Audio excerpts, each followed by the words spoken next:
nahmaduhu wa nasta'inuhu wa nastaghfiruh wa na'udzu billahi min syururi anfusina wa sayyiati a'malina. Asyhadu an la ilaha illallah wa asyhadu anna Muhammadan abduhu wa rasuluhu. Allahumma sholli ala Muhammadin wa ala alihi wa sahbihi ajmain. Alhamdulillah, kita hari ini kembali bermajlis di majlis kitab Al-Jami. Sudah 55 hadis kita baca, kita ulas. Kajian terakhir adalah hadis tentang la taghdab, jangan marah. Maknanya jangan lampiaskan kemarahan. Beberapa macam marah, kemudian bagaimana cara mengatasi saat kita marah, semuanya sudah kita bahas di bulan kemarin. Hari ini kita masuk hadis ke-56. Bismillahirrahmanirrahim. Qala Ibnu Hajar al-Asqalani an Khawlata al-Ansariyata radhiyallahu anha qalat qala Rasulullah sallallahu alaihi wasallam inna rijalan yatakhawwaduna fi malillahi bighairi haqqin falahumun naru yaumal qiyamati. Akhrajahul Bukhari. Dari Khawlah al-Ansariyah radhiyallahu anha, dia berkata, Rasulullah sallallahu alaihi wasallam bersabda, ada beberapa orang lelaki membelanjakan harta Allah tanpa semestinya, maka bagi mereka neraka pada hari kiamat. Baik, kita bahas terlebih dahulu si pembawa hadis, namanya Khawlah. Bagi bapak-bapak yang punya anak atau nanti punya cucu, silahkan diberi nama Khawlah.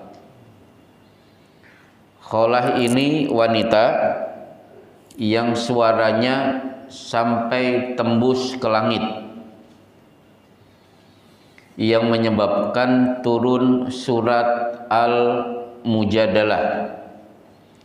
Qad sami Allahu qawlan lati tujadiluka fi zawjiha wa tashtaki ilallah.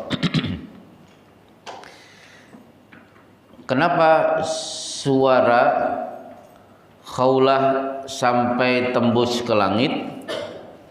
Karena Khawlah dizihar oleh suaminya. Suaminya mengucapkan anti kadzohri ummi, engkau statusnya seperti punggung ibuku. Berarti menyamakan istrinya dengan ibunya sendiri. Kalau ini terlanjur diucapkan, maka suami tidak boleh menggauli istrinya kecuali setelah membayar kafarat. Kafaratnya sama dengan kafarat mengadakan hubungan badan di siang hari bulan Ramadan. Fasiyamu syahraini mutatabi'aini, saum 2 bulan berturut-turut, atau membebaskan budak, atau it'amu sittina miskina, memberi makan 60 fakir miskin.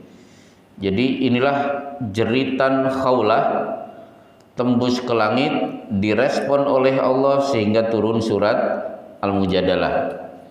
Kan banyak sahabat yang memiliki keistimewaan, seperti Sa'ad bin Mu'ad.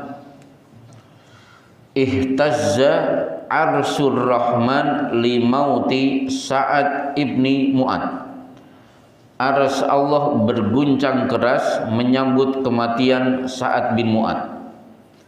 Sa'ad bin Mu'ad ini sahabat, terluka pada perang Khandaq.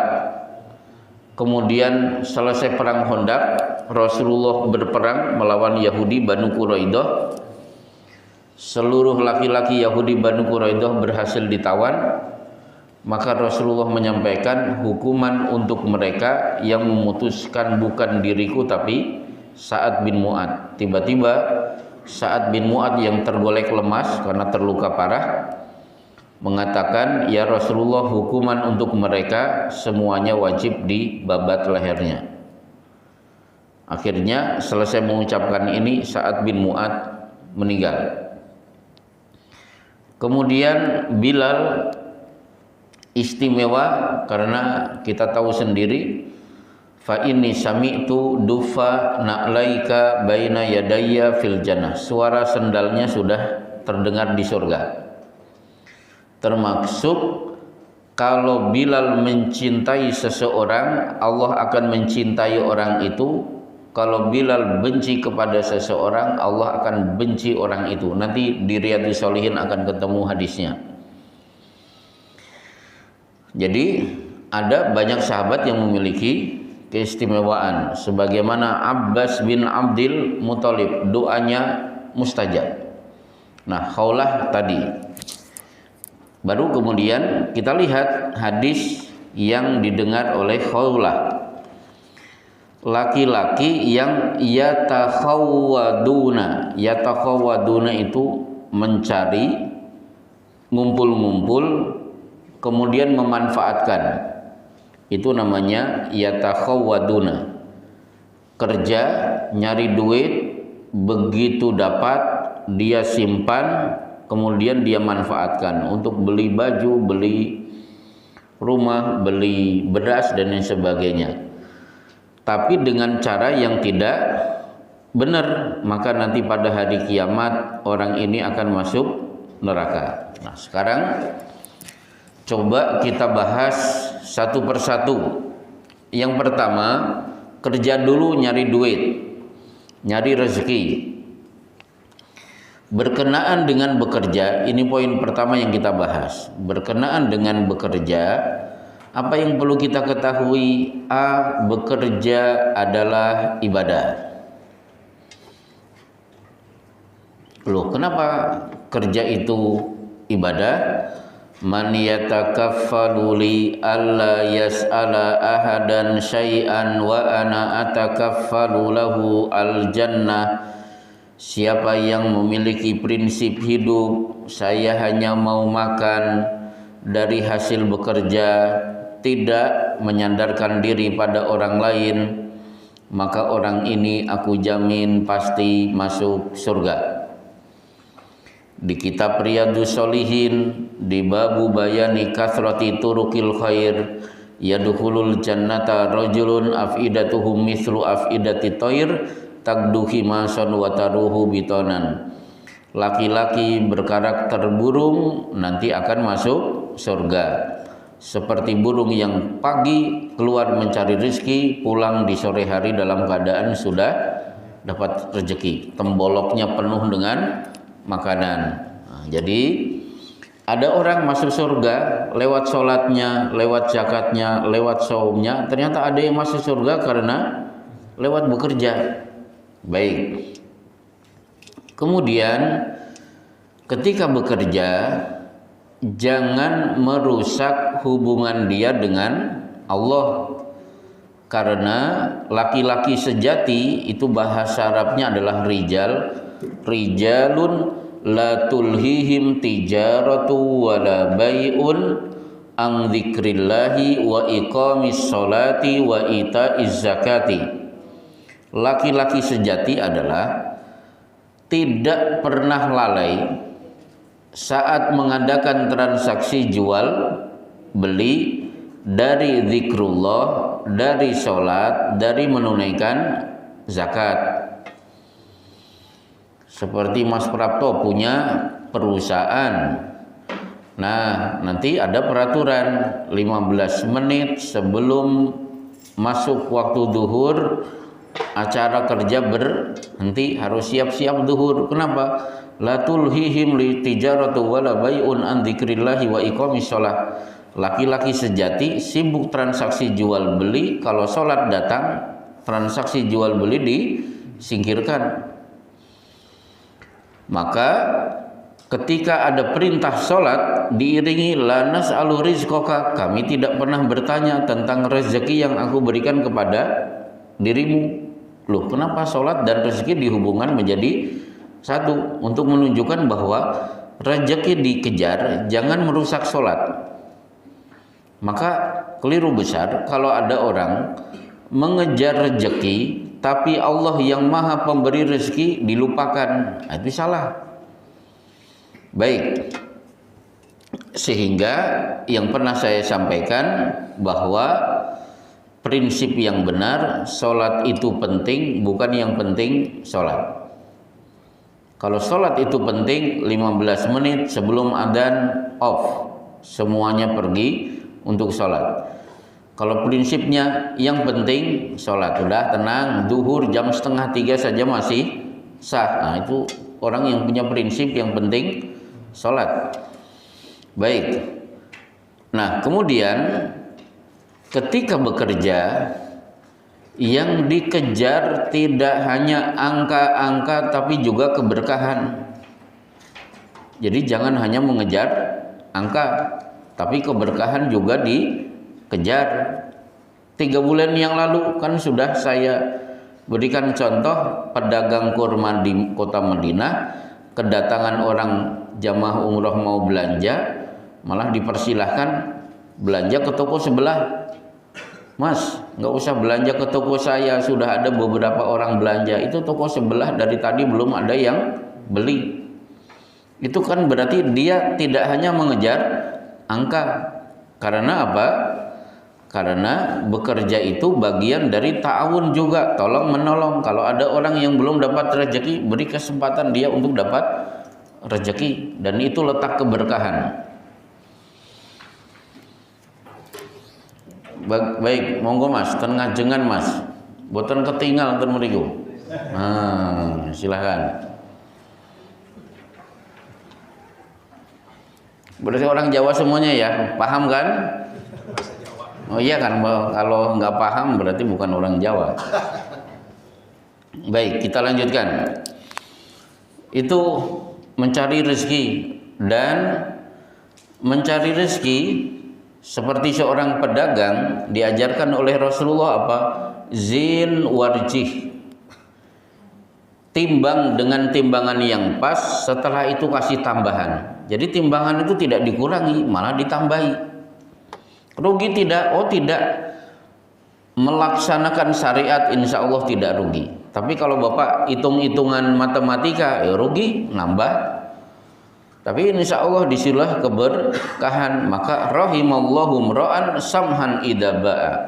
Allah merahmati orang yang memberikan kasih sayang saat dia berdagang. Maksudnya apa? Membuat para pembeli nyaman, tidak diberi harga yang mahal. Baik, akhirnya ketika rezeki dapat, sisihkan buat orang lain. Maka di sana ada zakat, infak, sedekah. Dan perlu Bapak ketahui, jangan takut bersedekah, jangan khawatir ketika berinfak. Kenapa? Karena zakat, infak, sedekah ini ibadah yang mendapat jaminan dari Allah. Satu. Jadi kalau bersedekah nggak usah takut, Allah memberi jaminan. Loh, kenapa? Ya ibna Adama anfik unfak alaika. Wahai anak Adam, keluarkan infak, nanti akan aku ganti infak-infak yang sudah kalian keluarkan. Wa fis samai rizqukum wa ma tu'adun. Di langit Allah akan turunkan rezeki lagi kalau rezeki yang sudah dimiliki diinfakkan. Kemudian infak sedekah adalah ibadah yang mendapat jaminan dari para malaikat. Tadi kan 1 jam yang lalu atau 1,5 jam yang lalu matahari terbit. Setiap terbit matahari, malaikat serempak, Allahumma a'ti munfikon salafan. Ya Allah, kepada orang yang berinfak pagi ini, hari ini, gantikan hartanya dengan yang lebih baik. Coba didoakan makhluk yang tidak pernah berbuat maksiat. Udah, nggak usah takut, ada jaminan dari malaikat. C. Zakat, infak, sedekah, ibadah yang mendapat jaminan dari Rasulullah Shallallahu Alaihi Wasallam. Nanti di Riyadhus Shalihin ketemu. Manaqasat sedekatun min malin. Tidak mungkin sedekah mengurangi harta.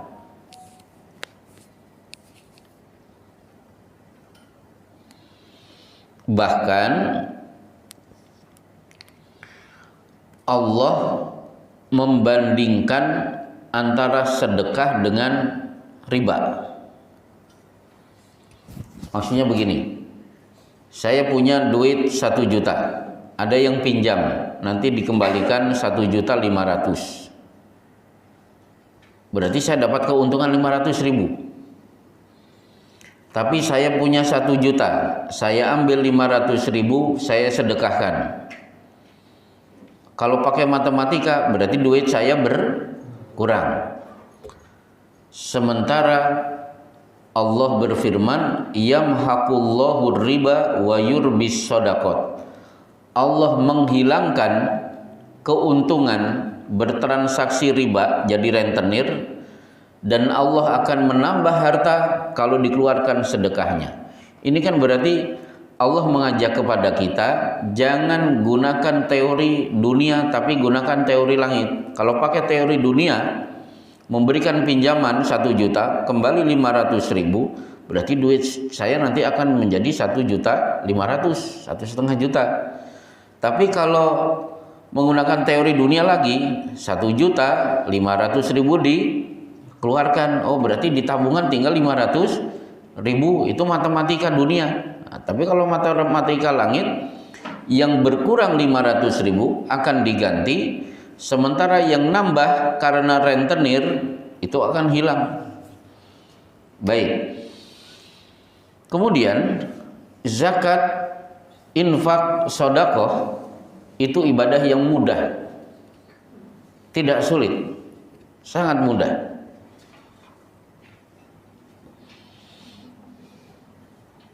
Loh, kenapa sangat mudah? Di antaranya adalah kalau bapak-bapak akan mengeluarkan zakat, kulil afwa, katakan Muhammad, silahkan zakat, infak, sedekah kalau al afwa. Bahasa Madiunnya turah. Apa turah? Masih ada kelebihan. Setelah apa? Ketika Rasulullah ditanya, ada sahabat ngerogoh kantong, indi dinar, saya punya dinar ya Rasulullah, anfikhu ala ahlika, nggak usah tergesa-gesa, keluarkan infak untuk kebutuhan pribadimu. Jadi kalau kita punya duit, beli pulsa, beli pertalit, beli apa lagi, beli sabun untuk mandi, itu sudah dapat pahala sedekah untuk diri sendiri. Dia ngerogoh lagi, ini dinar kedua ya Rasulullah, saya ingin bersedekah. Anfikhu ala ahlika, keluarkan infak untuk kebutuhan keluargamu, istri dan anak, termasuk bayar SPP. Ya Rasulullah, indi akhir, ini ada dinar ketiga. Anfikhu ala khadimika, keluarkan infak untuk menggaji pembantumu. Berarti kalau ada pembantu, kita dinilai sedang bersedekah karena sudah memberi lapangan pekerjaan sehingga pembantu bisa menghidupi anak dan istri. Akhirnya dia mengeluarkan dinar keempat, anta absor. Nah, sekarang kamu bebas. Urusan dalam rumah selesai, baru ke luar rumah. Berarti kan mudah. Kemudian wa yas'alunaka madza yunfikun, mereka bertanya kepadamu wahai Muhammad, bagaimana cara berinfak? Qul ma anfaqtu min khairin falil walid. Enggak usah yang lain-lain, orang tua dulu falil walidaini. Sudah beres wal aqrabin, baru kaum kerabat. Kalau sudah beres wal yatama, cari anak-anak yatim, santunan yatim. Wal masakin, baru cari orang miskin. Jadi orang tua dulu, sehingga zakat infak sedekah itu enteng. Kemudian bukti sedekah itu enteng, ternyata zakat itu tidak mengenal penggabungan. Maksudnya begini, saya petani kurma, saya juga petani beras. Hasil panen kurma mantap, beras juga mantap. Ternyata kurma nisabnya belum sampai, tinggal kurang 5 kilo aja sudah sampai nisab. Sementara padi kurang 5 kilo juga. Apakah boleh digabung supaya dia wajib zakat? Tidak. Jadi tidak ada penggabungan antara dua item hasil panen, antara beras dengan kurma. Contoh lagi, duit di tabungan tinggal 10.000 lagi baru sampai nisab. Sementara emas tinggal 0,5 gram aja sampai nisab. Kalau digabungkan kan lebih kan, tapi ternyata enggak. Duit rupiah tidak dikeluarkan zakatnya, emas juga tidak dikeluarkan zakatnya. Itu menunjukkan betapa zakat itu sangat mudah. Jadi jangan stres. Kemudian termasuk saya punya dolar, saya juga punya real. Itu enggak bisa digabungkan. Biarkan real sendiri, dolar sendiri. Baik. Poin selanjutnya, jadi zakat infak sedekah itu ibadah yang mudah, sudah dapat jaminan, mudah lagi. Dan itu pun cuma 2,5%.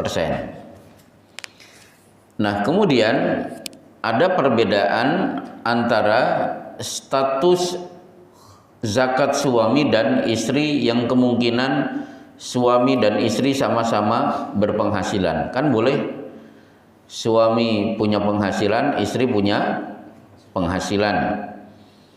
Seperti Khadijah itu kan berpenghasilan, Zainab Ummul Masakin itu berpenghasilan. Maka kenapa disebut Ummul Masakin, ibunya orang miskin? Karena rajin memberi makan orang miskin, dia punya harta berlimpah.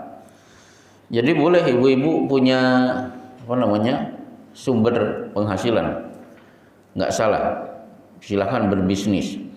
Baik, kalau suami akan mengeluarkan zakat, maka zakat tidak boleh untuk istri, karena istri tanggung jawabnya.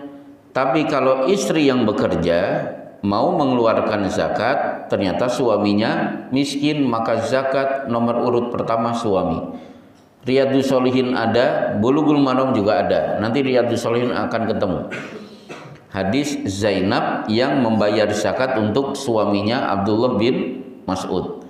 Hari ini contoh kasusnya apa? Istri bekerja, suami sudah pensiun, tiba-tiba sakit, membutuhkan biaya di rumah sakit. Pas hari itu jatuh tempo istri mengeluarkan zakat, maka nomor urut pertama zakat keluarkan untuk pembiayaan suaminya. Nah, ini lagi-lagi ternyata zakat itu sangat mudah. Baik, itu beberapa hal yang perlu Bapak ketahui. Nah, baru masuk ke hadis. Jadi ada beberapa orang lelaki membelanjakan harta Allah tanpa semestinya, maka bagi mereka neraka pada hari kiamat. Sudah ngumpul-ngumpul harta, ternyata duitnya bukan untuk yang benar. Contohnya apa kira-kira? Ya, kalau contoh mudah, beli bir bintang kemudian minum. Apalagi Pak, contoh yang mudah-mudah aja dulu. Mas Prapto kalau punya pengalaman orang lain, misalnya bukan pengalaman Mas Prapto. Oh rokok, oh rokok ya. Rokok itu haram atau karena ada kiai-kiai jago baca kitab Pak. Tadi malam saya kedatangan tamu dari Tarumajaya nginap di Masjid Al-Hidayah. Ternyata ngaji juga kepada kiai baca kitab. Jadi baca kitab sambil ngerokok. Nah, luar biasa. Jadi Arab Gumdul itu jago luar biasa kiainya. Kitab kuning bisa baca, bahasa Arabnya top, tapi tidak bisa baca huruf yang ada di kertas rokok, bungkus rokok. Itu aneh gitu Pak. Nahwu sorof jago, ternyata di bungkus rokok nggak kebaca itu, nggak kebaca atau nggak bisa baca, saya kurang tahu. Baik, tapi intinya bersyukurlah kalau Allah tetapkan kita bukan perokok. Intinya begitu aja. Bagi yang merokok, maka berusaha untuk mengurangi sedikit demi sedikit. Tidak perlu dicela orang yang merokok, karena 13 tahun di kota Mekah Rasulullah membiarkan para sahabat untuk minum khamr. Yang penting mulailah ada niat, itu sudah bagus. Oh, satu hari satu bungkus. Mungkin hari ini saya kurangi 1 batang, besok saya kurangi 2 batang, nanti suatu saat 1 hari cuma setengah bungkus, lama-lama dikurangi dengan cara apa? Contoh rajin saum Daud misalnya, atau saum Senin Kemis. Akhirnya kan mikir, ketika saum tahan untuk tidak ngerokok, akhirnya mulai dikurangi lagi. Tapi ada bapak-bapak juga punya alasan. Jadi oleh dokter suruh berhenti merokok. Betul, begitu berhenti malah sakit. Pak dokter gimana, saya berhenti merokok malah sakit. Ya sudah, terserah, karena ana inda dzonni abdi bi, aku sesuai dengan persangkaan hambaku. Baik, tapi ada mengeluarkan harta itu tidak tercela, malah bagus. Apa itu? Di kitab Bulughul Maram bab pakaian, nanti Bapak buka sendiri. Innallaha yuhibbu idza an'ama ala abdihi thumma yara athara nikmatihi. Sesungguhnya Allah mencintai hambanya yang ketika diberikan nikmat rezeki, dia nikmati, dia manfaatkan rezeki itu. Tafsirnya apa? Dia mendapatkan kelebihan rezeki, sehingga kalau dia membeli baju, beli baju yang bagus. Kalau beli makanan, dia beli makanan yang berkualitas meskipun mahal. Ketika dia pengen nuzhah, jalan-jalan, senang-senang, akhirnya piknik. Maka seandainya bapak-bapak dan ibu-ibu rezekinya banyak sehingga bisa membeli baju harga 1 juta, sementara zakat infak sedekah beres, beli, justru tercela bisa membeli baju harga 700.000 malah beli baju second. Itu nggak boleh berdasarkan hadis ini. Karena saya punya tetangga dulu, oh duitnya turah-turah, luber, tapi kalau beli baju pasti second. Alasannya ini aja bagus. Nah, itu nggak boleh Pak. Sama dengan Bapak punya duit berlebih, bisa beli daging, ya beli daging. Jangan seumur umur demi zuhud akhirnya makannya nasi sama tempe, akhirnya kan darah tinggi, tiap hari tempe lagi, itu kan yang bikin darah tinggi. Oh jangan, kalau bisa beli daging, beli daging. Kalau ternyata kerja itu penat, ada liburan, sementara kalau piknik itu menjadi bahagia, piknik. Kalau ternyata piknik bosen, ke puncak lagi, bisa piknik ke Turki. Bisa piknik ke Yordania, silahkan. Bisa jalan-jalan melihat sungai Nil di Mesir, silahkan. Kalau duitnya ada. Jangan taunya rawa panjang terus, jangan. Kalau punya duit jalan-jalan. Terus makan gorengan terus. Kalau bisa beli apalah yang agak apa Pak? Ya yang enak-enak tapi yang sehat lah. Kalau burger kan nggak sehat sebenarnya. Pokoknya yang enak-enak, yang berkualitas. Jangan jajan ke yang penting murah-murah. Kalau punya duit bisa ke Bandar Jakarta, Bandar Jakarta. Meskipun saya kan nggak ke sana lagi. Bertiga 600.000 itu kan enak jadi enak. Baik. Jadi itu benar tidak? Oh benar. Contohnya apa? Imam Malik diberi kelebihan rezeki, bajunya selalu bagus. Bahkan penulis kitab ini, kitab Al-Jami, siapa? Ibnu Hajar Al-Asqalani. Beliau ulama dan beliau qadhi di negeri Mesir. Bajunya bagus, makanannya pasti berkualitas. Kalau pergi ngantor, kendaraannya kereta ditarik beberapa ekor kuda. Jadi tidak pernah kepanasan sinar matahari. Saya dapatkan riwayatnya di Kitabul Ilmi Syekh Muhammad Shalih Utsaimin. Dah berangkat kerja, ngantor. Si Yahudi, si kafir, pakaian compang-camping, penjual minyak, menghentikan kereta Ibnu Hajar. Maaf wahai imam, ini kelihatannya ketukar.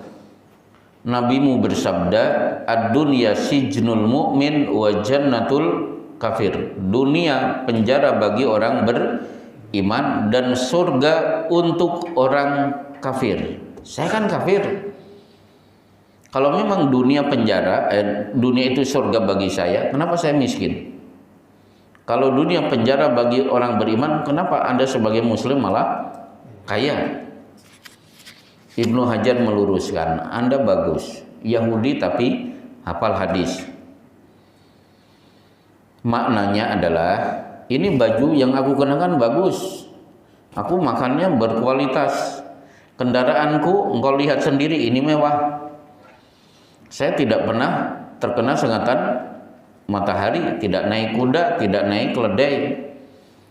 Tapi kereta ditarik beberapa ekor kuda. Dibanding yang akan saya dapatkan nanti di surga, oh ini penjara bagi saya, terlalu sederhana. Sementara kamu nanti di neraka, kamu akan disiksa tanpa henti. Hari ini kamu bisa makan meskipun sederhana, bajunya compang-camping, dibanding neraka jahanam yang akan kamu tempati. Oh ini surga buatmu. Akhirnya si Yahudi pun mengucapkan 2 kalimat syahadat. Jadi tolong jangan sampai hadis dunia penjara bagi orang beriman, surganya buat orang kafir, akhirnya membiarkan orang kafir sukses sehingga dunia dipegang oleh orang kafir, sementara orang beriman pada miskin. Oh nggak bisa. Dan jangan berlindung di balik sikap zuhud, karena hakikat zuhud adalah menjadikan dunia sukses untuk akhirat. Seperti sekarang ini AC, ini zuhud tidak? Oh zuhud. Coba kalau musola ini tidak ada AC, pengajian khusyuk tidak, mungkin bapak-bapak pada minum terus habis 3 gelas karena bercucuran keringat, sibuk kipas-kipas, malah tidak khusyuk. Sama dengan di rumah, udara Bekasi panas, ternyata kalau beli AC tidurnya nyenyak, yang keluar subhanallah, alhamdulillah. Sementara kalau tidak pasang AC, zuhud, udah kipas aja yang pakai plastik itu apa, yang harganya berapa, yang berisik itu loh Pak. Ternyata apa? Tetap panas juga, yang keluar adalah ngeluh-ngeluh. Nah, itu bukan zuhud. Baik, selesai. Jadi jangan sampai rezeki kita manfaatkan justru menjerumuskan kita ke neraka. Satu hadis lagi.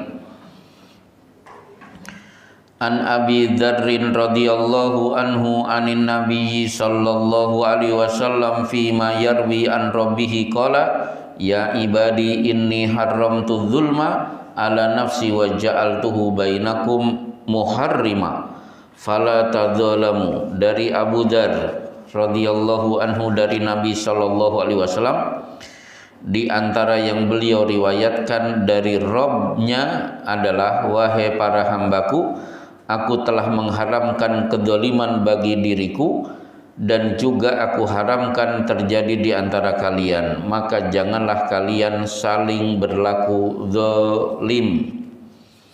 Hadis ini pernah kita bahas di kitab Arba'in An-Nawawiyah. Ini hadis qudsi yang menyebabkan Abu Muslim Al-Khawlani kalau mendengar hadis ini langsung berlutut saking terkesan hadis ini. Jadi hadis ini sebenarnya panjang tapi dipotong oleh Ibnu Hajar Al-Asqalani.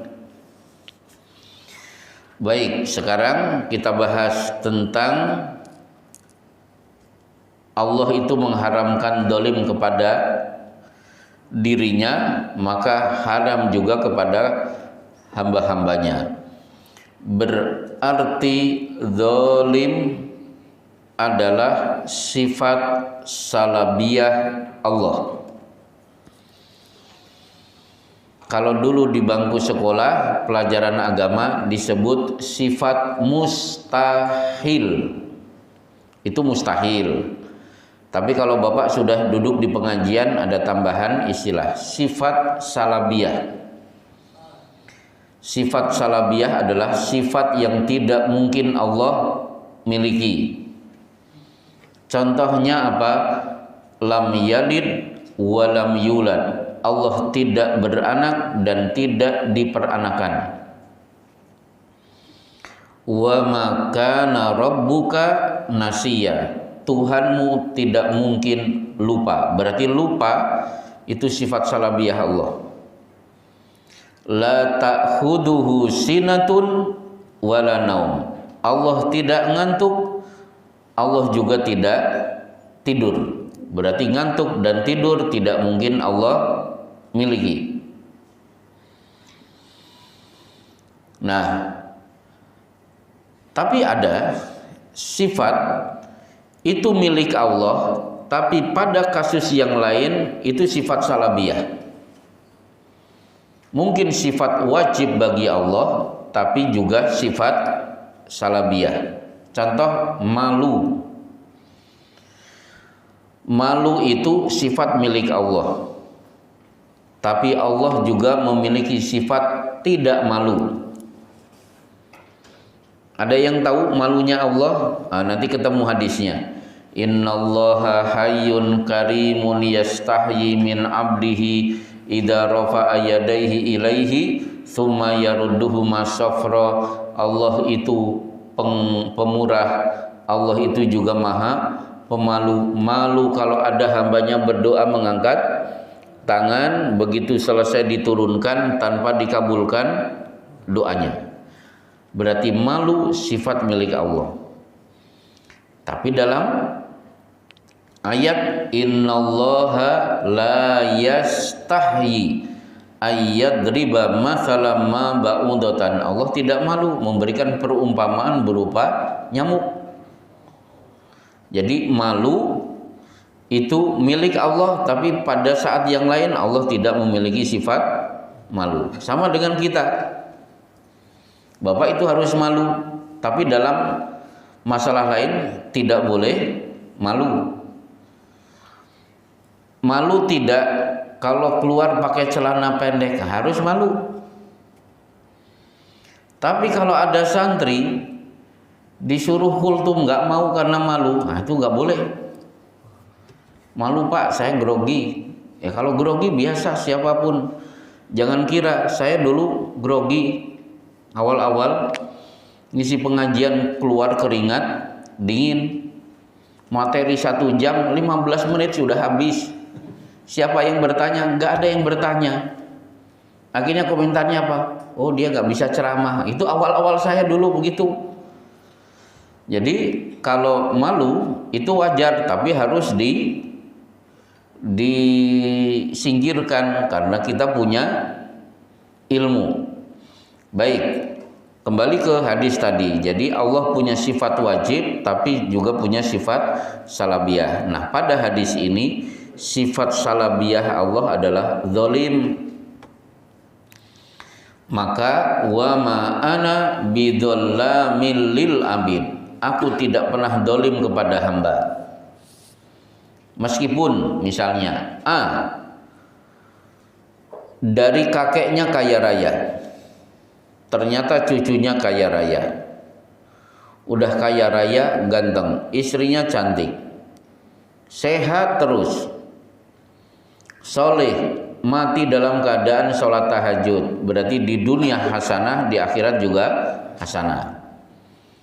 B, dari kakeknya gelandangan, tidurnya di pinggir-pinggir rel, sering digusur oleh Satpol PP, makannya apa adanya. Orang ini kerja dulu baru makan. Kalau bapak-bapak kan makan dulu baru kerja. Beda ya. Kalau kita kan makan dulu baru bekerja. Coba pagi-pagi sarapan kan baru kerja. Kalau ini kerja dulu baru bisa makan. Tidak kenal Islam, tidak sholat, mati kelindes kereta. Wal iyadu billah. Di dunia sengsara, di akhirat juga sengsara. Zalim tidak, Allah tidak boleh kita katakan zalim. Hadisnya jelas. Allah tidak mungkin zalim. Loh, kok bisa begitu? Ini bahagia dunia akhirat, ini sengsara dunia dan akhirat, nggak usah dibahas. Maka takdir itu sesuatu yang tidak boleh diperdalam. Kalau bapak memperdalam takdir, nanti mumet, pusing. Kok bisa? Kalau Mas Prapto, kok iso? Ini kaya dunia akhirat, ini miskin dunia akhirat. Isa-isa nih. Nah, nggak bisa. Udah, pokoknya Allah jangan disebut zalim. Maaf, karena saya sudah dikejar target di sana, harus ceramahnya bahasa Jawa, Pak. Ini sudah baru bisa 20%. Karena capek-capek ceramah, ada bapak-bapak, Ustaz ini ngomong apa dek mau? Nah, akhirnya saya harus kejar target bisa bahasa ceramah 100% bahasa Jawa. Baik. Nah, kalau zalim itu dilarang untuk kita, apa yang dimaksud? Itulah yang diterangkan Rasulullah tanggal 10 Dzul Hijjah selesai melempar jumrah, beliau duduk di atas unta, tali kekangnya dipegang oleh Amr bin Kharijah. Di situ Rasulullah menerangkan zalim. Apa itu? Ala inna dima'akum wa amwalakum wa a'radakum haramun alaikum fi yaumi hada wa fi syahrikum hada wa fi baladikum hada. Harta, darah, kehormatan adalah mulia. Semulia hari ini, semulia bulan ini, semulia negeri ini, yaitu kota Mekah. Oh, zalim itu satu harta. Berarti nyolong, riba, korupsi, itu zalim terhadap harta. Nah, kemarin Pak Mahfud MD menyampaikan koruptor itu enak kalau cuma dipotong tangan. Oh, nggak bisa, harusnya dibunuh. Dan itu betul. Dosen-dosen Mesir menyebut koruptor itu eksekusinya seperti yang ada di surat Al-Maidah, an yuqattalu ayusallabu au tuqatta aydihim min khilafin. Jadi koruptor itu eksekusi matinya dengan cara tangan dan kaki dipotong bersilang. Kalau tangan kanan dipotong, berarti kaki kiri dipotong. Setelah itu dibiarkan kehabisan darah. Dan itu dilakukan oleh Rasulullah kepada suku Urainah. Itu dolim kepada harta. Korupsi itu kan membahayakan. Harusnya pertama kan nggak naik. Coba kalau duit koruptor dikumpulkan untuk pertama, harusnya pertama 5.000 rupiah itu. Ya, karena daulatan bainal agniya'i minkum, harta bangsa Indonesia itu berputar di orang-orang kaya, akhirnya orang miskin ya kejatuhan durian. Jatuhan durian kan sengsara ya Pak ya. Kenapa jatuh durian kok bagus? Ya kena durian runtuh kan begitu. Oh saya nggak mau kena durian runtuh, kecuali duriannya sudah dikupas. Nah itu baru seneng. Baik. Dolim kepada harta. Kemudian darah, membunuh, nyubit, bacok, seperti tawuran, termasuk kehormatan, berarti menjatuhkan nama baik saudara sesama muslim, termasuk gibah. Baik, insya Allah cukup. Inilah kajian kita di hari ini. Kita akan lanjutkan di bulan yang akan datang. Bagi yang mau mendiskusikan sesuatu, saya persilahkan. Ada yang bertanya? Mas Prapto yang satunya nggak kelihatan lagi? Udah nggak di sini lagi? Oh, udah purna tugas. Jika kita ingin belajar Al-Quran, sebaiknya belajar tafsir atau tadabbur dulu. Nah, ini kira-kira apa perbedaan tafsir dan tadabbur? Jadi gini, Quran itu dibaca, kemudian dipelajari. Jadi jangan hanya dibaca, karena kalau membaca berarti kita sedang target ngejar pahala, tapi harus ngejar ilmu. Mana dalilnya? Majtama'a qaumun fi baitin min buyutillahi yatluna kitaballahi wa yatadarasuna bainahum. Satu kaum kumpul di masjid membaca kitabullah dan mempelajari isinya di antara mereka. Nah itu yang benar. Harusnya pertanyaannya bukan tafsir atau tadabbur dulu, karena tadabbur juga tafsir. Paling begini, cara belajar isi Quran bagusnya urut dari Al-Fatihah, Al-Baqarah terus sampai surat An-Nas, atau belajar tematik. Paling begitu. Contoh misalnya begini, kan saya ngisi pengajian tafsir betul-betul urut Pak. Hari ini sudah sampai surat Al-A'raf. Tapi ada kajian tafsir, misalnya ada satu masjid kajiannya khusus membahas ya ayyuhalladzina amanu saja. Nah itu berarti belajar tafsir tematik, biar kita tahu posisi sebagai orang beriman diseru apa saja oleh Allah dalam Quran. Nah ada pengajian ibu-ibu Senin sore di sana, kajiannya apa? Khusus mempelajari ayat-ayat tentang wanita saja, nggak ada tentang laki-laki, membahas wanita semuanya, sehingga wanita tahu posisi saya menurut Quran itu bagaimana. Akhirnya tahu wanita sebagai sosok ibu, wanita sebagai sosok istri. Kalau ibu kan ibunya Nabi Musa misalnya, ibunya Maryam. Wanita sebagai sosok istri seperti istri Nabi Nuh dan Lut, termasuk istri Abu Lahab, kan wa mra'atuhu hammalatal hatab, istrinya yang membawa kayu bakar. Wanita sebagai sosok anak seperti putri Nabi Syuaib. Wanita sebagai sosok orang yang mendapatkan ujian seperti Maryam. Oh lengkap Pak. Wanita sebagai sosok pemimpin semua negara, siapa? Bilqis. Termasuk fikih khusus wanita dalam Quran.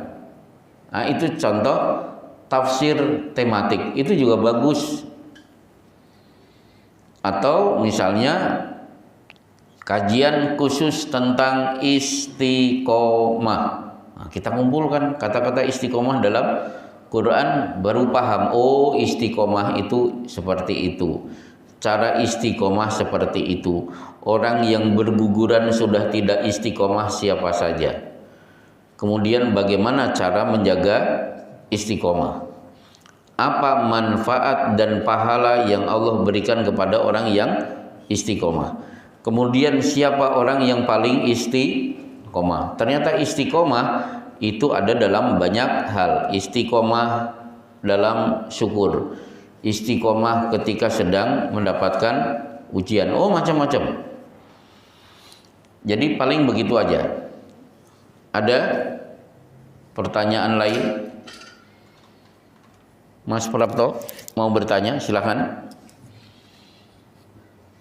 Seperti kasus yang dialami oleh Paula Al-Ansori ini, seandainya suaminya itu tidak membayar kafarat itu terus berhubungan dengan istrinya. Itu pelanggaran. Itu pelanggaran, haram hukumnya. Bayar dulu kafarat baru boleh menggauli istrinya. Kan ada 2-3 hal di mana suami tidak boleh menggauli istrinya. 1, saat haid. Wa yas'alunaka 'anil mahid qul huwa adha fa'tazilun nisaa fil mahid. Jadi jauhi, jangan sampai berhubungan badan saat istri sedang haid. 2, kalau suami terlanjur melakukan zihar. Telingamu saya anggap sama dengan telinga ibuku. Jadi menyamakan satu organ tubuh istri dengan organ tubuh ibunya, itu tidak boleh. Tapi ada ustadz Indonesia yang keliru ketika mengatakan apa? Kalau ada bapak-bapak memanggil istrinya mama, itu sudah dihar. Oh, nggak bisa begitu. Itu tidak bisa disebut dihar. Bu,